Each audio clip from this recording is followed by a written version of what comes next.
Buenas tardes, amados hermanos. Es una bendición estar de nuevo con ustedes a través de este medio. Hoy toca lo que es el día de oración, de intercesión. Y vamos a hacer lo que es una meditación en la palabra. Y la intercesión hoy vamos a utilizar para instruirnos más qué hacer en estos tiempos.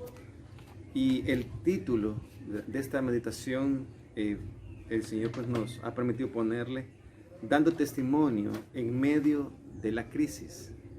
Dando testimonio en medio de la crisis. Y como texto, ¿verdad?, de base, vamos a ir por favor a segunda de la carta de Pedro, capítulo 2, versículo del 9 al 10. Y dice la palabra de esta forma: Mas vosotros sois linaje escogido, real sacerdocio, nación santa, pueblo adquirido por Dios, para que anunciéis las virtudes de aquel que os llamó de las tinieblas a su luz admirable. Vosotros que en otro tiempo no eras pueblo, pero que ahora sois pueblo de Dios, que en otro tiempo no habías alcanzado misericordia, pero ahora habéis alcanzado misericordia. Hoy en día tenemos que estar a la expectativa no tanto de lo que acontece alrededor, tenemos que estar monitoreando nada más lo que acontece alrededor de nosotros en el mundo. Pero verdaderamente el punto central es qué es lo que Dios quiere que hagamos nosotros en medio de estas circunstancias. ¿Qué es lo que se le viene a usted, amado hermano, amada iglesia, cuando escucha que debemos de hacer obra en medio, debemos de ser testigos en medio de la crisis? A mí se me venían muchos testimonios que he estado escuchando, ¿verdad?, en estos días de cristianos que han hecho obra en medio de las crisis, tanto en China, tanto en Italia, tanto allí en lo que es la parte de México. Hay muchos testimonios en la cual cristianos han hecho la obra en medio de esas crisis. Muchas veces podemos perder el objetivo de la iglesia, el propósito, porque está la iglesia acá, ¿verdad?, aún en el mundo, y no estamos con el Señor. Hay un propósito muy importante que tenemos que tener nosotros claro, y la palabra hoy nos dice muy enfáticamente, y primeramente nos da la declaración de nuestra identidad. Dice: mas vosotros sois linaje escogido, real sacerdocio, nación santa, pueblo adquirido por Dios, para que anunciéis las virtudes de aquel que os llamó de las tinieblas a su luz admirable. Vosotros que en otro tiempo no erais pueblo, pero que ahora sois pueblo de Dios, que en otro tiempo no habíais alcanzado misericordia, pero ahora habéis alcanzado misericordia. Y esto es bien importante, amada iglesia, cuando el pueblo de Dios tiene una clara identidad, tiene claro el propósito para qué es pueblo de Dios. Le voy a compartir, ¿verdad?, lo que el día lunes pude tener la experiencia de poder evangelizar y predicar en medio de las compras de los huevos. Fui a comprar huevos, no encontré, bueno, usted estaba viendo que por todos lados estaban caros, y me fui a la distribuidora. Y había una cola cerca de 2,5 cuadras más o menos. Y en ese momento miraba a las personas. Yo veo personas en la calle con incertidumbre, veo gente miedosa, veo gente temerosa, veo gente con incertidumbre en su rostro, veo gente preocupada, veo gente abatida, veo gente desesperanzada. Y el Señor Jesús solo me trae a mi mente el pasaje bíblico donde dice que Él miraba a las multitudes y Él tenía compasión de esas multitudes, porque parecían que eran ovejas sin pastor. Y eso es bien importante, amada iglesia, que nosotros lo tengamos claro. ¿Cuál es el propósito de nosotros como cristianos? Ya no estamos en los tiempos romanos, en los cuales los cristianos eran utilizados para mandarlos ahí al Coliseo y eran muertos en las fauces de los leones, de las bestias. Eran un show, eran un placer para las personas que llegaban ahí, los altos funcionarios. Pero aún ese show dio testimonio de a quien adoraban. Adoraban al Dios Todopoderoso, creían en Jesucristo, creían en la salvación, creían en el Evangelio precioso, eterno. Ahora, usted y yo conocemos, hemos leído mucho la palabra, tenemos conocimiento, algunos más, algunos menos. Lo importante es que tenemos el conocimiento. Cuando Pedro habla aquí a la iglesia, este pasaje es una exhortación a la iglesia. Este pasaje no está diseñado para las personas que no son creyentes. Hoy que estaba allí, el día lunes que estábamos allí, ¿cómo se llama?, comprando los huevos, se vio algo muy importante. La necesidad que las personas conozcan a Cristo. Y mire, yo creo que me tomó estar ahí en esa fila, creo que me tomó como 45 minutos, o si no 1 hora más o menos, estar en esa fila, porque caminaba muy lento, ¿verdad?, en la distribuidora, ya que las personas no llegaban a comprar un cartón de huevos, sino que llegaban a comprar, los que eran mayoristas, cajas de huevos. Y bueno, era una cola y ahí todos hacían cola, no había diferencia si tenía código o no tenía código. Los particulares únicamente tenemos derecho a 2 cartones de huevos. Entonces, en ese ambiente de palabras, usted ya ha estado en una fila, ¿verdad?, comprando algo o pagando algo. Inmediatamente el Señor, el Espíritu Santo me pone en mi corazón que empezara a hablar de Él. Y una persona que estaba atrás de mí, él se llama Roberto. Espero que él me esté viendo porque le prometí que le iba a mandar este video. El video, amada iglesia, que usted está viendo, se lo voy a mandar a Roberto. Él no conoce del Señor. Usted me decía, pero hermano, sí, él no conoce del Señor. Yo le pregunté, ¿usted se congrega? No, me dice. Pequeño sí fui a la iglesia. Óigalo bien, pequeño sí fui a la iglesia. Tenemos un Salvador, un país, El Salvador, que ha sido evangelizado, pero hemos descuidado a las futuras generaciones. Y eso es lo que yo vi, eso es lo que inmediatamente cuando él me expresó eso, hubo una gran carga en mi corazón para poder compartirle la palabra. Y me tomé todo el tiempo que tenía, pues tenía tiempo. Y le di la gloria a Dios por ese tiempo y por todas las personas que me escucharon. Y es cierto, yo andaba con una mascarilla, pero hablaba yo fuerte, yo vine ronco a la casa. Hablaba fuerte, fuerte, para que la gente me viera y las personas me pusieron atención. Y les presenté el plan de salvación a ellos. Les dije que en su casa podían rendirle su corazón, porque ahí no le iban a hacer, ahí había mucha gente. Uno tiene que ser sabio, hermano. Había mucha gente ahí y iban a tener vergüenza, otros iban a tener pena, pero les aseguro que las palabras que les compartí no ha caído en tierra mala, ha caído en tierra fértil, porque estuvieron atentos más de 40, casi 50 minutos, estuvieron atentos de todo lo que estaba compartiendo en la palabra, de todo lo que el Señor tiene para cada uno de sus hijos.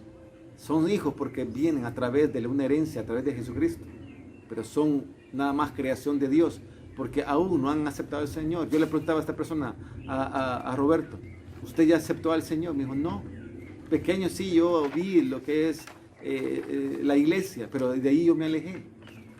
Y yo le dije, ¿cree usted que es tiempo de ir al Señor? Me dijo, sí, es tiempo. ¿Cree que es necesario que la gente ore? Sí, es necesario, me decía. La gente, el Espíritu Santo está obrando. La mies ya está madura, amados hermanos. Y mire qué precioso lo que nos dice Pedro. Primeramente Pedro, cuando nos sabe en el pasaje, nos da la claridad de que el pueblo de Dios tiene una identidad. Primero Pedro asienta esa identidad. Pedro no comienza por la tarea que Jesús les ha dado en los demás evangelios de ir a predicar el evangelio. Pedro inicia, mas vosotros sois linaje escogido. Y cuando habla de linaje escogido, es que tienen alguien supremo, alguien digno, alguien poderoso, alguien benevolente. Cuando se habla de linaje, se habla de un grupo, una etnia que es muy especial. No son cualquier grupo étnico o cualquier grupo de una población. Cuando se habla de linaje, se habla de personas que tienen una investidura, o sea, un nombramiento muy importante. Y ese nombramiento muy importante no lo tienen todas las personas. No sé si me estoy dando a entender, amada iglesia, amado hermano. Usted y yo tenemos un nombramiento, tenemos un linaje, somos linaje escogido. Y posteriormente sigue Pablo y dice, real sacerdocio. Pedro hace énfasis al sacerdocio que cada uno de nosotros hemos sido abrazados por la bendición de Dios y nos ha permitido ser sacerdotes en su pueblo. Usted y yo, amado hermano, hermano, somos sacerdotes de Cristo Jesús. ¿Y para qué es un sacerdote? Bueno, para ministrar en la presencia de Dios, para compartir la palabra de Dios, para dar aliento, esperanza, para dar la luz a aquel que está en tinieblas. Estas personas que estaban ahí en esa fila estaban en tinieblas, estaban preocupados. Muchas personas, cuando yo empecé a hablar, ellos empezaron a ponerse bien atentos. Pero atentos, mire, yo les voy a poner el ejemplo. Ellos estaban tan atentos como los niños se ponen atentos ante algo que les interesa. Eso me hizo ver que el Espíritu Santo estaba obrando en ese lugar.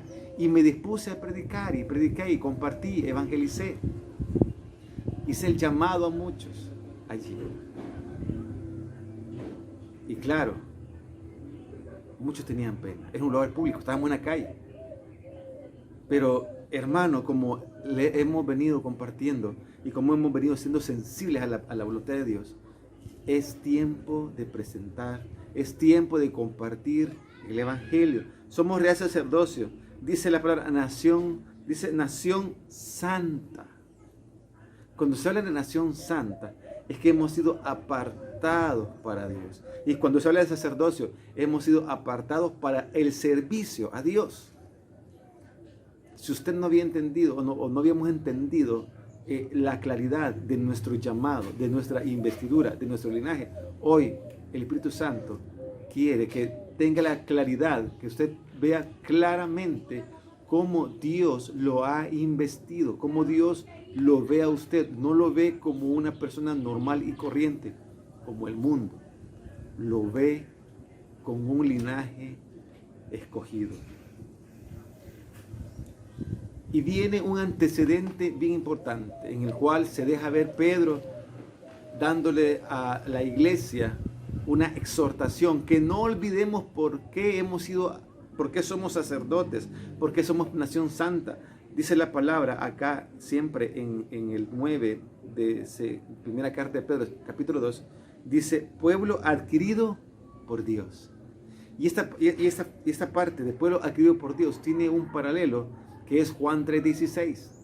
Óigalo bien, pueblo adquirido por Dios. Y Juan 3:16 dice, porque de tal manera amó Dios al mundo que ha dado a su Hijo unigénito, para que todo aquel que crea en Él no se pierda, mas tenga vida eterna. Usted y yo hemos sido adquiridos por el precio que pagó Jesús en la cruz del Calvario. Qué hermoso, ¿verdad? Es precioso que usted y yo tengamos la línea recta a través de la palabra del Señor hacia la salvación, hacia la vida eterna. Pero qué pena, qué dolor, qué tragedia aquellos que no están en esta disposición, que no tienen estos beneficios. Lo que Pedro le estaba diciendo a la iglesia en ese momento, que únicamente la iglesia, los hijos de Dios, gozan de estos beneficios. Yo no sé si usted lo ha visto de esa forma. El beneficio de ser un linaje escogido, el beneficio de ser real sacerdocio, que Dios lo ha tomado en cuenta para que usted ministre la palabra, para que usted vaya a la palabra, para que usted comparta otra palabra. También es nación santa, porque solo usted y yo podemos entrar libremente hacia la presencia del Padre. ¿Lo ha visto así, hermano? Por eso hoy me tomé el tiempo, porque sentí una gran carga, una gran necesidad de compartir que son los tiempos en los cuales es necesario dar testimonio en medio de esta crisis. Para el mundo es una crisis. Para nosotros como hijos de Dios es la oportunidad que el Evangelio se extienda. No podemos ser miopes, no podemos ser personas que solo miremos más allá de nuestra nariz. Tenemos que ver mucho más allá. Es cierto, el Señor ya va a venir, amada iglesia. Pero ¿qué es lo que vamos a hacer con el talento y con los dones que Dios nos ha dado? con ese talento de facilidad de expresión que el hermano César tiene para poder comunicarse con los demás. Ese talento que la hermana Daisy tiene para poder crear una creatividad impresionante, para poder darle o instruir a otros. Ese talento que le ha dado el hermano Carlitos para poder tocar los instrumentos y deleitarnos dentro de la presencia de Dios. Ese privilegio, ese don, ese talento que tiene la hermana Socorro de poder ministrar. Ese talento que tiene la hermana María Luisa de poder compartir la palabra de una forma desde lo más profundo de su corazón. Ese don, ese talento que tiene el hermano José cuando va a la palabra y expresa las bendiciones que hay en lo profundo de las líneas que está leyendo. Ese talento que tiene hermana Lili de poder sacar lo más dulce de la palabra de Dios y expresarlo a todos cuando vamos a escuchar. La hermana Tania, el hermano Denis, cuando cantan y alaban al Señor. Mire, si empezamos a enumerar cada uno de nosotros, verdaderamente no hubiese tiempo, porque verdaderamente a todos Dios nos ha dado un talento. Y por sobre todo el talento es la gracia que nos ha dado. Y la gracia es la aceptación de poder tener la bendición. Mire la hermana Miriam con esa bendición, con tanto talento que tiene la parte del cuidado del cabello, la belleza del cabello de la mujer, la parte de colaborar en las vendimias, todo cómo ella se dispone, cómo las cosas, cómo las hace, cómo las prepara. El curtidito, ¿se acuerdan de ese curtidito tan delicioso que ya pronto vamos a probar? ¿Sí? Esos talentos son dones que el Señor ha puesto. Eso nos permite la gracia, la aceptación ante los ojos de las demás personas. Ahora le digo a usted, ha sido sensible a la voz del Señor, porque le soy sincero, amada iglesia, amado hermano, amada hermana. Sé que el Espíritu Santo, que cuando usted hace una línea, el Espíritu Santo le pone en su corazón, háblale al que está atrás o al que está adelante. Yo me tuve que hacer un poquito hacia atrás para que el que estaba adelante y que estaba atrás me pudiera oír, pero gracias a Dios ahí se hizo una fila en acordeón. O sea que en cualquier posición que yo me pusiera, toda la gente me estaba oyendo y toda la gente estaba atenta.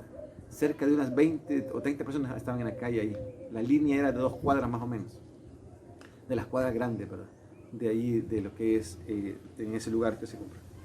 Es tiempo de dar testimonio en esta crisis. En la crisis, óigalo bien lo que voy a compartir.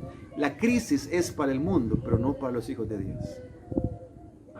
Ay, hermano, pero mire, pastor, usted, ¿por qué? Dice, miren, quizás porque no está pasando lo que estoy pasando, porque mire, yo no estoy trabajando. Estamos iguales, hermano. Estamos en la misma barca. Hay olas, hay tempestades. Y tal vez se ve que Jesús está dormido allí en la barca, como le sucedió, como le aconteció a los discípulos. Los discípulos solo posaron sus ojos, dirigieron sus ojos, su mirada a las olas, dice la palabra, tempestuosas. Pero no se acordaron quién estaba con ellos en la barca. En la barca estaba Jesús, apaciblemente descansando. Pero sabe, yo creo que lo hizo a propósito el Señor Jesús, para probar la fe de ellos. Creo que el Señor ha hecho a propósito lo que se ha permitido de este virus, para probar la fe, el carácter, la identidad, el compromiso de su iglesia en medio de circunstancias adversas. Hagamos esa reflexión, amados hermanos. Dios aún sigue estando en su trono alto y sublime. Es importante ver cómo Pedro destaca primeramente la identidad en el versículo 9, la identidad de un pueblo, pero también en el versículo 10 del capítulo 2 también da una claridad del propósito. Dice, vosotros, nos da lo que es un pequeño recorrido de la vida que antes teníamos nosotros y cuál fue la consecuencia cuando Cristo llegó a cada uno de nosotros y nos abrazó con esos brazos de amor y nos perdonó y nos limpió con su sangre preciosa todos nuestros pecados. Y aún no quedó ahí todavía, porque a través de Cristo, a través de Jesús, somos coherederos de la gracia a través de su nombre precioso. Mira lo que dice la palabra. vosotros que en otro tiempo no erais pueblo, pero que ahora sois pueblo de Dios, que en otro tiempo no habíais alcanzado misericordia, pero ahora habéis alcanzado misericordia. Pedro le dice a la iglesia, no se duerman en sus laureles. Las circunstancias adversas que están no son para nosotros. Verdaderamente estamos allí, pero verdaderamente no estamos desesperanzados, no estamos solos.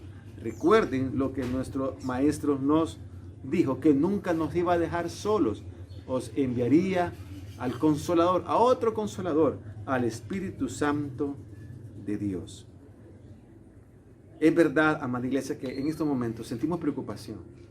Hay cierta, allí al pendiente, un pensamiento activo de qué es lo que va a acontecer. Pero por sobre todo tiene que existir el aferrarnos a Cristo Jesús. Por sobre todo tenemos que recordar de quién somos hijos nosotros, para que Él verdaderamente tenga en nosotros, ¿verdad?, una clara evidencia de un testimonio digno de un Dios. Cada uno de nosotros tenemos que dar testimonio de nuestro Dios poderoso. Pedro le dice a la iglesia que verdaderamente, ¿verdad?, antes no teníamos ninguna herencia, que antes que viniésemos a lo que es a su presencia, únicamente teníamos pecado sobre nuestros hombros.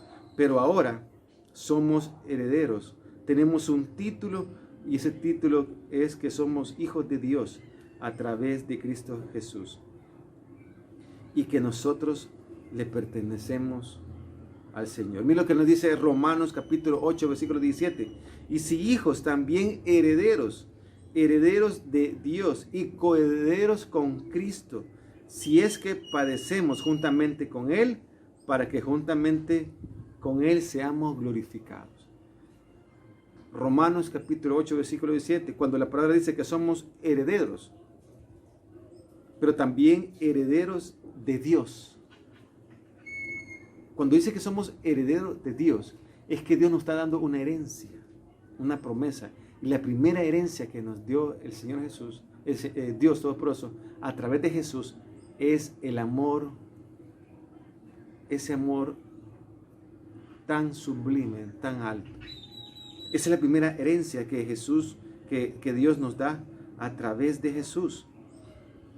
Él nos dio esa herencia de amor que también le daba al Hijo, lo compartió con nosotros. Pero también dice que somos coherederos, o sea, involucra dos. Que los mismos beneficios, significa coherederos de Cristo, significa que los mismos beneficios que tiene Cristo también son nuestros beneficios. ¿Y cuáles son esos beneficios? Primeramente, lo que dice Pablo, ausente en el cuerpo, presente delante de nuestro Señor. Y habla que si nosotros morimos, así como Jesús murió, también vamos a resucitar, así también como Jesús resucitó. Y así como Jesús está a la diestra del Padre, allá en los cielos, allá en la parte eterna, también nosotros, cuando partamos de esta tierra, cuando este cuerpo sea transformado, sea glorificado, así también vamos a poder compartir delante la presencia de nuestro Dios. Mire qué hermoso. Pedro comienza dándole primeramente la identidad que tiene. También le dice que antes que Dios viniese que no estaba Dios en sus vidas, eran simplemente parte de la esclavitud de este mundo. Pero ahora que ya estamos en Cristo, somos herederos, somos coherederos de Cristo y somos herederos de Dios, de todo lo sobrenatural. Pedro se dirige específicamente a los creyentes, para que les comunicaran que ellos eran responsables de presentar al mundo en perdición las buenas nuevas de salvación. Usted y yo somos responsables para presentar las buenas nuevas de salvación a este mundo que está sumergido en tinieblas, en dolor, en angustia, en muerte, en incertidumbre, en dolor, porque hay un dolor amplio a nivel mundial. Hay un dolor en el cual el mundo está inmerso. Hay mucho dolor que ha emanado de muchas personas que han fallecido, sus familiares. Muchos a nivel mundial, inclusive cristianos, han dado una declaración. ¿Y dónde está Dios? Es duro. Pero como hablamos en el domingo, antes que venga nuestro amado Señor Jesús, se va a manifestar el espíritu de apostasía dentro de la iglesia. Muchos van a dejar a Jesús por causa de estas circunstancias. Por eso es que Pedro le dice a la iglesia que tengamos que ver primeramente nuestra identidad. Que si verdaderamente vamos a padecer, lo hagamos a través de padecer juntamente con Cristo. Y asimismo como Cristo resucitó, si nosotros llegásemos a llegar a un momento en el cual nuestra vida es puesta en evidencia, es puesta como un sacrificio, tenemos que ponerla. Pero sabiendo que al morir únicamente es el paso a la vida eterna. Ay, pastor, mi prevolado está algo, no me gusta mucho. Es que a nadie le gusta la muerte, hermano. A nadie le gusta la muerte. Pero sabía que Pablo, no es que anhelaba, pero estaba consciente. Pablo, al declarar las palabras, decía: ¿dónde está, oh muerte, tu aguijón? ¿Dónde, oh sepulcro, tu victoria? Allí, en ese momento, estaba declarando Pablo: si por causa de mi enfermedad voy a la muerte, voy a ser sepultado, ya no voy a tener vida. Él claramente le decía de frente a frente, le decía a la muerte: ¿dónde está tu victoria? Porque cuando Pablo, ¿verdad? Él ya muere, cuando es decapitado, así muere Pablo, decapitado, era lo que le sucedía a un romano. Pablo era romano, tenía la nacionalidad romana, y él tenía que sufrir decapitación. Pablo aún no ha resucitado. Pablo está esperando que venga Cristo de nuevo, que venga Cristo por su iglesia. Pero Pablo tenía esa esperanza. Pablo le estaba diciendo de frente a la muerte: ¿dónde está tu victoria al matarme a mí? Al quitarme la vida, ¿dónde está tu victoria? Porque Pablo conocía que ausente en el cuerpo iba a estar presente delante la presencia de Dios. Esto, amada iglesia, lo comparto porque verdaderamente tenemos que ser muy puntuales con nuestra responsabilidad como hijos de Dios. Tenemos que ser agradecidos con la salvación, el perdón de pecados. No podemos callarnos. Mire, este día lunes yo no me pude callar. Es que fue un momento tan importante, trascendental en mi vida como pastor. Porque al final que les había compartido, al final yo compartí que era pastor. Y una persona que estaba muy cerca de mí me dijo: gracias, pastor, por habernos predicado. O sea que esa persona andaba con una gran necesidad, una gran sed espiritual. Y si yo en ese momento no le hubiese compartido, la sangre de esa persona iba a ser demandada sobre mi vida. Oiga lo que acabo de decir. La sangre de esa persona iba a ser demandada sobre mi vida. No me acuerdo muy bien el capítulo, el versículo, pero la palabra claramente nos lo dice, que cuando no podemos compartir, cuando no queremos compartir la palabra, la sangre de esa persona es demandada sobre nosotros. Hoy le hago la pregunta, amada iglesia, amado hermano.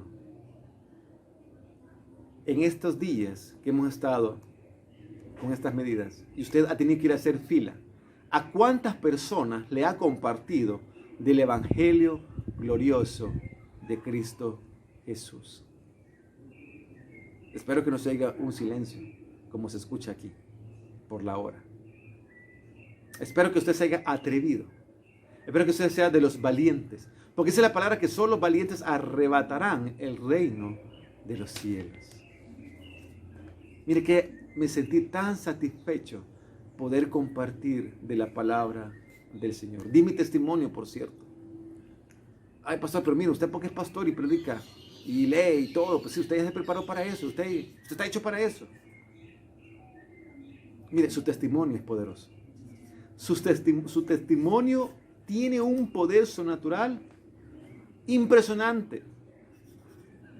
Su testimonio tiene el poder de Cristo, porque solo Cristo lo pudo haberte traído de las tinieblas a la luz admirable. Y el pasaje que le estaba compartiendo, que la sangre de la persona que no le compartimos es sobre nosotros, está en Ezequiel capítulo 3, versículo 18. Ezequiel 3, 18. Búsquelo, por favor. Hoy por el tiempo no lo vamos a hacer, pero búsquelo ahí, apúntelo en su libro. Recuerde que puede tener el acceso. Es importante, hermano, que tengamos la evidencia de que nosotros somos los únicos que podemos compartir las virtudes de Cristo Jesús. Nosotros, por haber alcanzado la gracia y la misericordia, la palabra dice, dad por gracia, hemos recibido, dad por gracia. Y habla de compartir la bendición de la salvación, el perdón de pecados y la vida eterna. En el Antiguo Testamento, cuando nos referimos a virtudes, que se habla que debemos de compartir las virtudes de aquel que nos llamó a su luz admirable, nos habla específicamente, esa palabra de virtud nos habla del término que únicamente se encuentra en Dios, la capacidad, las habilidades, el poder, la unidad, el camino recto que solamente Cristo, a través de su palabra, nos puede dar a nosotros. Asimismo, esa virtud tenemos que compartirla, ese camino, esa verdad, ese poder. Las personas no pueden por sí solas salir de donde están, en tinieblas, en ataduras, en cadenas. Es Cristo el que puede dar libertad. Toda la palabra del Señor dice, y si el Hijo os libertare, seréis verdaderamente libres. No hay ningún hombre que va a ser libre a través de otro hombre. Es únicamente a través de Cristo. ¿Por qué motivo? Porque la palabra dice, yo soy el camino, la verdad y la vida. Nadie viene al Padre si no es por mí. Esas son palabras contundentes con autoridad divina, porque fueron vertidas del labio de nuestro amado Señor Jesús. Es importante, amada iglesia, que nosotros tengamos la conciencia de que cuando vamos a un lugar y hagamos una fila, yo estaba respetando las leyes, porque yo estaba a 1,5 metros de las personas. Eso significa, armado, que usted tiene que hacer un esfuerzo. Eche a la calle la pena, la vergüenza, tírele a la calle, esa no sirve. Hablé lo más fuerte en ese lugar. Mateo capítulo 10, versículo 8, es lo que estamos compartiendo, donde hablamos de que por gracia hemos recibido, debemos de dar por gracia. Mateo capítulo 10, versículo 8, y Juan 8, 36, nos habla de la libertad que hemos recibido a través de Cristo, a través del Hijo de Dios. Bien importante, amada iglesia, que tengamos palabra en estos momentos, porque la palabra es poder, la palabra es más cortante que espada de doble filo, que penetra hasta lo más profundo de nuestro ser. Así va a penetrar la palabra en esos corazones que a usted y a mí nos escuchen. No ponga ningún pretexto, por favor, porque hoy vi la gloria de Dios. A mí nadie me va a contar la gloria de Dios. Yo estoy experimentando la gloria de Dios cada momento que voy y veo a las personas necesitadas. Usted también está experimentando la gloria de Dios, amado hermano. Son tiempos en los cuales debemos de accesar al poder sobrenatural que nuestro Señor Jesucristo nos dio a través de su palabra. Su palabra nos dice claramente en el libro de Mateo, si no me equivoco, que mayores cosas haremos en su nombre. En su nombre, óigalo bien cómo comienza. En su nombre echaremos fuera demonios. Eso es poder. No es poder, amada iglesia. Ese es el poder sobrenatural de Dios, de Cristo Jesús, a través de su pueblo orando. Qué hermoso la palabra, hermano. No, hoy no es tiempo de estar. Está bien ver los noticieros para ver cómo va la gloria de Dios manifestándose. Mire, yo tuve acceso a una información que ayer en la madrugada, allá en la Unión, todo un plantel, no especifica cuántas personas eran, pero el video que vi eran varias personas, que todo un plantel de personas que habían estado en lo que es cuarentena, habían salido. Bendito Dios y gloria a Dios, gloria a mi Dios, gloria a mi Rey, gloria al Dios Todopoderoso que está en los cielos. Ninguno de ellos estaba infectado. Recuerde lo que nos dice la palabra, lo que hablamos de lo sobrenatural, en Juan 14:12, que mayores cosas haremos en su nombre. Apropiese de esa palabra, porque es la palabra de Dios. Diga esa palabra: yo te creo a ti. Una cosa es muy diferente esto, es muy diferente es saber la palabra, pégalo bien, tener conocimiento, y otra es creerle a aquel que nos ha dado esa palabra. Yo le creo a Dios. Es bien importante. Pero usted me puede decir: pero fíjese que yo no tengo ningún talento, ningún don. O sea, mire, yo estoy limitado. Pues yo tengo pena, allí soy tímido. Pues mire, hasta los tímidos Dios los utiliza de una forma muy gloriosa. Solo dispóngase en las manos de Él. Solo dispóngase en las manos de Él.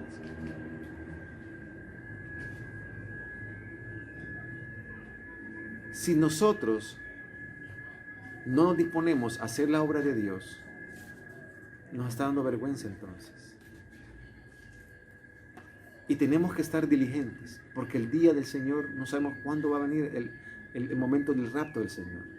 Mire que nos dice la palabra en primera carta a los Tesalonicenses, capítulo 5, versículo 4. Mas vosotros, hermanos, no estáis en tinieblas. Óigalo bien la declaración de Pablo a Timoteo. Mas vosotros, hermanos, no estáis en tinieblas, para que aquel día os sorprenda como ladrón. Esto es preocupante. Se lo voy a leer de nuevo, lento. Mas vosotros, hermanos, no estáis en tinieblas, para que aquel día os sorprenda como ladrón. Ya compartí con la iglesia el momento que tuve la mala oportunidad de encontrarme en una situación así, como un ladrón, en medio de la noche. Hermano, únicamente aquel va a estar descuidado, aquel que está en tinieblas, aquel que está en angustia, aquel que está en ansiedad, aquel que está en afán. Esas son tinieblas, porque son las tinieblas que cubrieron a la tierra.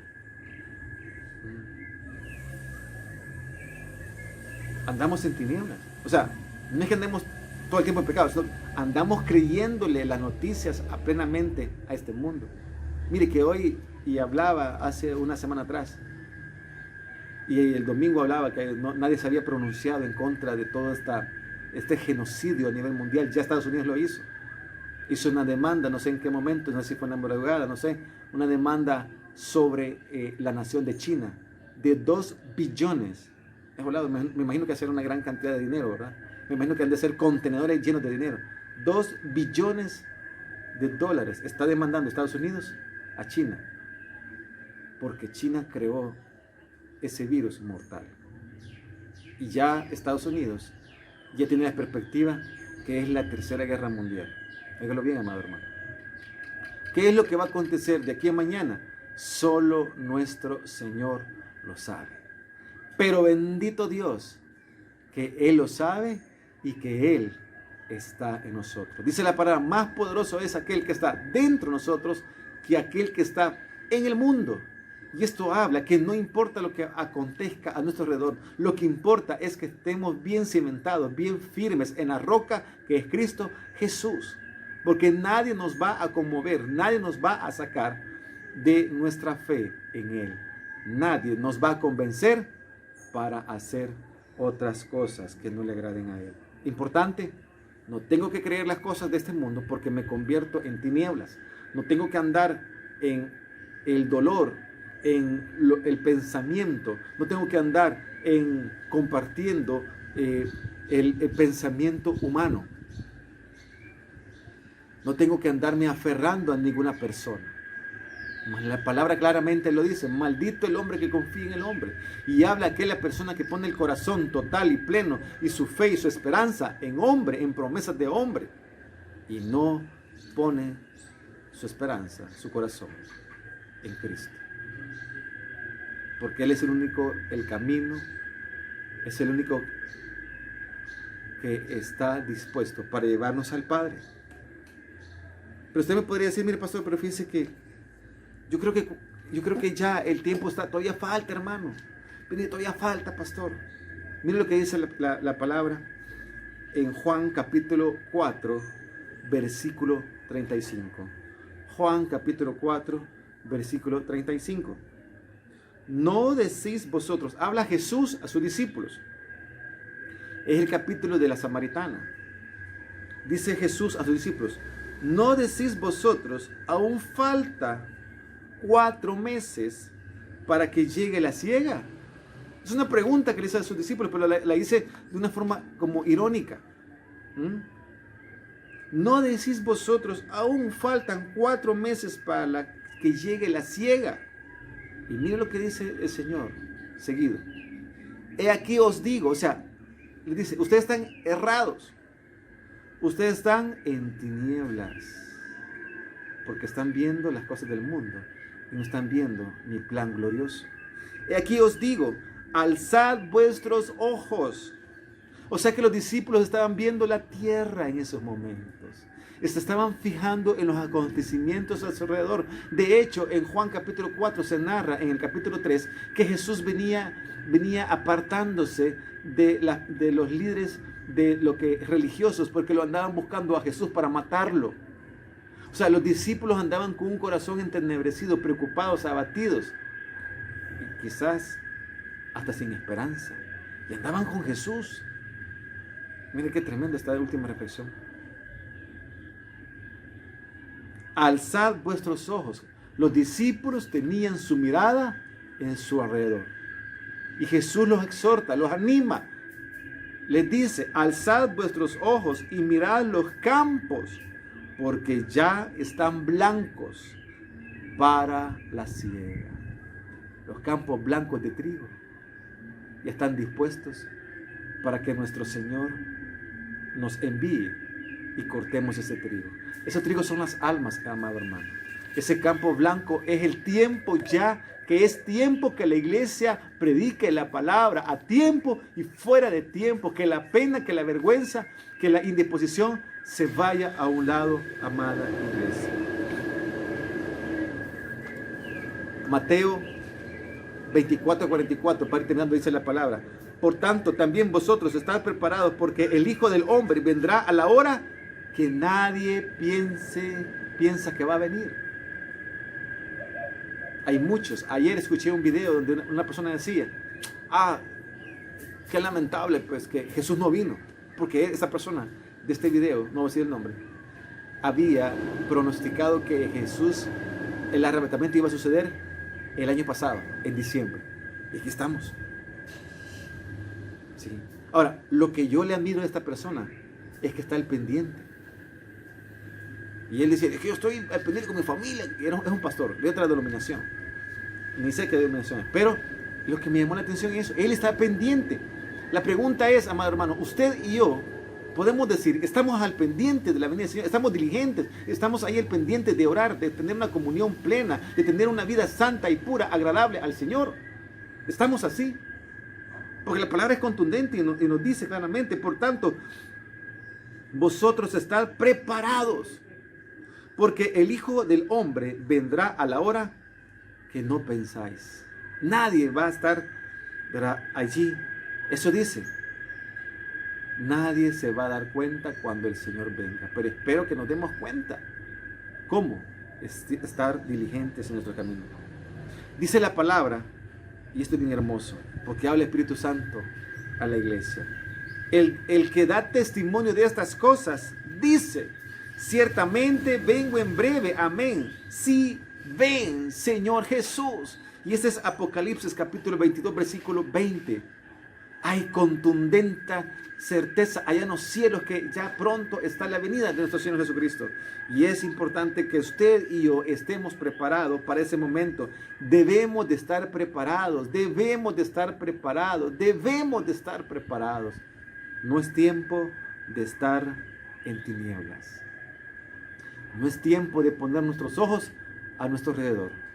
Es tiempo de alzar los ojos a los cielos y clamar a nuestro amado Cristo Jesús. He aquí yo vengo pronto y mi galardón conmigo para recompensar a cada uno según sea su obra. ¿Cuál es su obra, hermano? ¿Cuál es la mía? Esa obra se va a ser presentada delante de nuestro Señor y Él va a dar galardón a cada uno. Apocalipsis capítulo 22, versículo 12. Pero mire, hermano, mire, pastor, es tiempo de oración, sí. Pero si no estamos preparados, en vano sería la oración, sinceramente. Es tiempo verdaderamente de estar preparado, de estar consciente de la labor suya y mía. Me sentí este lunes tan bien, primeramente con Dios y conmigo mismo, que fui sensible al Espíritu Santo. Y prediqué en las calles, prediqué en la fila, le compartí lo que estaba a mi alrededor. Y tengo el teléfono de uno de ellos. Y los videos, como hablamos al inicio, se los puede estar enviando él, porque él no es cristiano. Él vive allá por el cementerio general. Y ahí nos encontramos. Óigalo bien, amado hermano, para que usted no ande con excusas. En el nombre del Señor, por favor, no ponga excusas. Era el día, la hora y el momento específico de compartirle a esas personas. Usted cuando vaya a una fila, atrévase, porque es el día y la hora de presentar testimonio en esa crisis. Es bien importante que recordemos en el momento de estar orando, de que usted clame al Señor, por favor, de la familia de hermano Saúl y por todos, ¿verdad? Y familia hermano Bueno, porque también están allí, ¿verdad? Ellos, ¿verdad? Es importante estar en comunión para orar por ellos. Hermano Saúl y su esposita, la familia hermano Bueno, porque también él lleva una congregación ahí cerca. Intercedamos por todos, por favor. Tomémonos ese tiempo, intercedamos, y se lo suplico, y hágalo por favor, intercedamos por el presidente que está en turno. Intercedamos por las autoridades, por favor, intercedamos por todos los profesionales de la salud de este país. Ellos están en la punta de lanza, están al frente, están allí, están conteniendo, están haciendo un gran muro para que no seamos contaminados. Que Dios los bendiga a cada uno y la mayor bendición que le conozcan a Él. Sentar tu palabra para alcanzar al pecador, para darle la puerta abierta para la salvación a través de ti, Señor, a través de Cristo Jesús. Gracias, Padre, porque me permitiste, Padre, compartir tu palabra, Señor, en esa fila. Padre, pido que tú ayudes a cada amigo, hermano, Padre, de la iglesia, que pueda también poder compartir de tu palabra, Señor. A ti te alabo, Señor, Cristo Jesús, Señor nuestro. Padre, te alabamos, Señor. Pido tu bendición por cada familia de la iglesia, Señor, por cada uno de ellos, por sus familiares, Señor. Si hubiera en medio, Padre, te ruego, si hubiera en medio de la iglesia, Señor, de tus hijos, Padre, enfermedad, en esta hora, conforme tu palabra lo dice, Señor, que clamemos a ti, Señor, y que en el nombre de Jesús, Padre, pidamos, suplicamos que haya un toque de sanidad. Padre, pido, te suplico, Señor, que tú toques cada vida, Señor. Toca, Padre, cada vida que esté quebrantada de salud, aún el desánimo, Señor, yo te ruego, Señor, que des gozo, Señor, Padre, que des, Señor, Padre, óleo de alegría, Padre, aquel que hay tristeza, Padre, te lo ruego, que tú nos asistas, Padre. Te alabamos, Señor, te bendecimos y te damos gracias por lo que tú nos has provisto, porque estamos siendo sinceros, porque tú nos has provisto más de lo que merecemos, Señor. Gracias, Señor, te alabamos y te bendecimos en Cristo Jesús, Señor nuestro. Amén y amén. Gloria a Dios.